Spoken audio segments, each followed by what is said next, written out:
I wonder what's the point anymore. But why are we sitting here reviewing these games anyway? Ladies and gentlemen, welcome back to the channel. Celtic lose at the San Siro after leading 2-0. A familiar tale, leading 2-0 in the European group stages and then throwing it away. But leading 2-0 at the San Siro, we go on to lose the game 4-2. Another gutless performance, it seemed, from Celtic. A lot of people will be crying that there was positives in the game, that we dominated large portions of it. You'll probably hear the manager come out and saying something along those lines.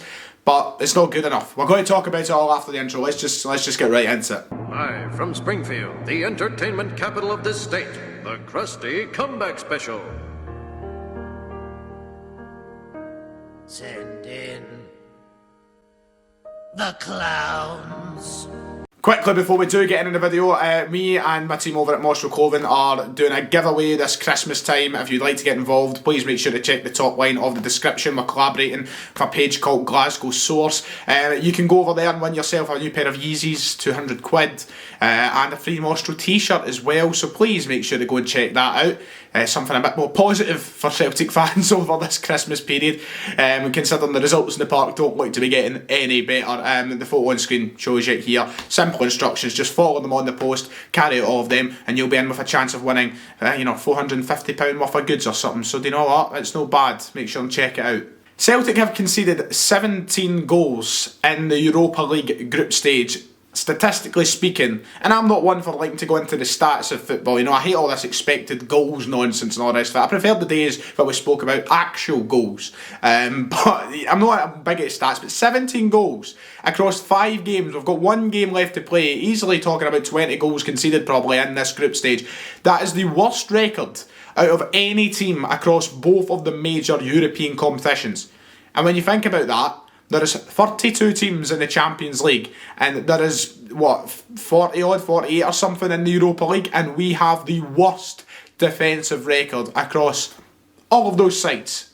That is humiliating, it's unacceptable, and yet Neil Lennon has been back to be the man to carry us forward. So it's taken a lot of strength in a minute, it's taken a lot of perseverance to stand by and try and watch these games with any form of positive mind. I posted, on Twitter, we went up 1-0 very early on. We'll talk about the game in a moment. We went up 1-0 and I posted the clip of Andy Tate, don't care.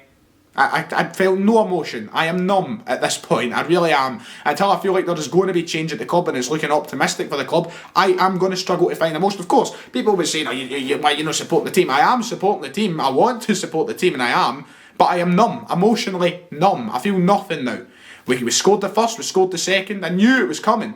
I knew we were going to capitulate, and it happened. It all started from a free kick conceded for a goalkeeper we've spent £5 million on, who clearly doesn't know how to save anything. His hands are better off decapitated. Some will say they already are decapitated. It's a joke at this point, but we go to the San Siro and the cry will be, it's not every day you lead 2-0 at the San Siro, but it defeats the point of everything. It's once again just a spineless sort of performance from the defensive point of view anyway.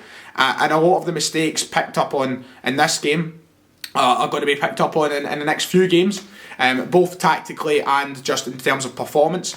And once again, they're the same old mistakes we've been seeing all over the European group stage and domestically, and that is defensive errors that are not good enough for this level. You look at El Ame today, I think it was with the 4th goal, far too weak, incredibly weak. You can't be getting away with that.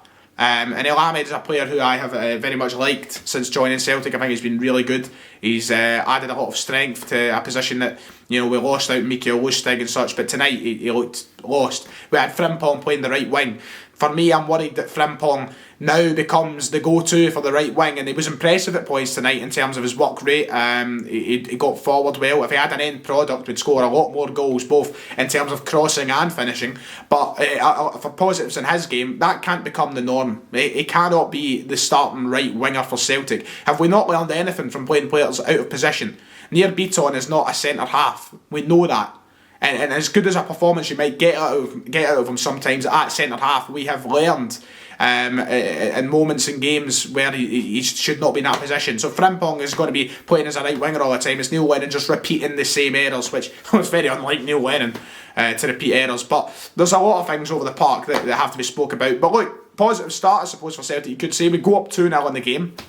A lot of people are, everybody was thinking the same thing. What's happening here?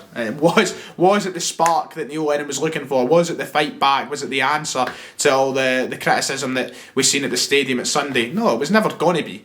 We were never going to hold that. And we're just weak. Really, really weak. That boy on the right hand side for AC Milan, forgetting his name now, Haig or something, I don't even know, let me go and check. One of the wingers anyway, Haig, he tore us a new one, man. He made us look like amateurs at times in the game. And it's ultimately how we've been playing for the last few months, amateurs. It feels like an amateur level of football we are producing. But that defensive record that I spoke about at the top of the video, it's shambolic, it's embarrassing. And it's statistics like that, and games like this that are just continuously happening, and errors like this that are continuously happening, it makes you wonder, what is generally going to force the change at the club? What is? And I'm fed up of asking that same question every week. But you'd be thinking, the record now stretches to 2 wins in the last 11 games.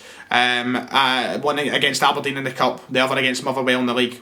The Motherwell performance wasn't even particularly impressing. We were vulnerable to mistakes in that game, and a better side probably would have punished us. The only really good performance we've had was that one Aberdeen game. In the last 11 games, we should not be sticking with Neil Lennon as our manager, and that tonight goes to prove it even further.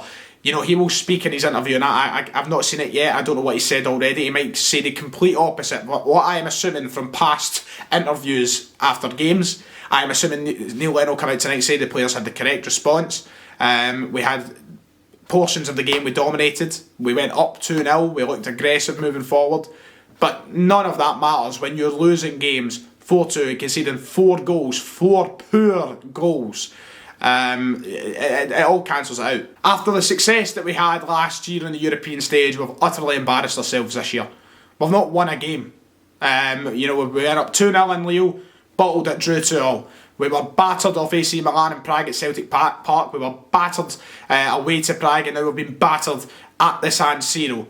How many more of these performances do we need before it is a time for a wake-up call for the board? It seems like it's just never going to happen, but it's utterly unacceptable. A club of Celtic stature should not be prone to these sort of results in European competition, no matter who's in the group. Because last year, and I will still argue to this day, last year we were handed a tougher group and we performed so well. And this year, they're on such a steep decline. It's not even a gradual, such a steep decline that is beyond embarrassing. And it's a pain for us. I'm sure many fans will share the same emotion to me and saying, I'm numb to watching it now. I feel no sort of emotion watching the team, in the sense of I want to celebrate, I want to support them. I will support them, but it's no there. There's nothing for this team to want me to shout about. I'm so happy that I don't need to go to the stadium at the minute. Because what would I want to see that for? Why would I want to sit in Celtic Park and see my team do shit like this every week? Why? I don't have much else to add. I do believe there was some positives from the player performances in the park tonight. I thought Edouard looked really good. He took his finish incredibly well. Rogic as well, again, showing in the first sort of half hour of the game how good a player he can be. But these individual moments don't add up to what we're expecting in a minute. It's not what we need. We need team performances. We need a reshuffle of the team, you could say, and we need to be rejuvenated all round. The wee individual moments do not matter. It's a complete team thing in a minute, and it all spawns from one place. That's the manager, and it's not happening. We need change. How many times am I going to have to say over the next few weeks? I don't know, but I'm fed up of saying it for now. 4-2 it ends at the San Siro, and I'll end it as I started it. 17 goals conceded, and the group is not even done. It's shambolic. Absolutely shambolic. But we move. We've now got 5 league games, of course, with the cup final to be shoed in there as well, and the last Europa League game. We've now got 5 league games, which on paper Celtic should be taking 15 points from. I don't feel confident we can take 15 points. If we don't take 15 points, game's gone. We're not going to win the league title this season. Right now, I'm even doubting we can win the league title this season, but those games are massive. Ideally, for me, we'd be going into it with a different manager and a different approach. Doesn't look as though it's going to happen, so we just need to wait and see. We'll be back tomorrow with the Advent Calendar series, counting down the 25 greatest Celtic players of all time. Make sure to go and check out that link in the top description, top of the line of the description as well, to be in with a chance of winning our wee giveaway over at Mostro and Glasgow Source. And we'll preview the game of the weekend with some form of information to make it a bit different, but at this rate, I don't envision that happening. So that was it. That does it for the video. Thank you very much for watching. If you enjoyed, like, subscribe. Lennon supporters, let me know the criticisms you think of myself below. I'm open to it every week. Everybody's entitled to their opinion, as I say. But I'll see you all next time.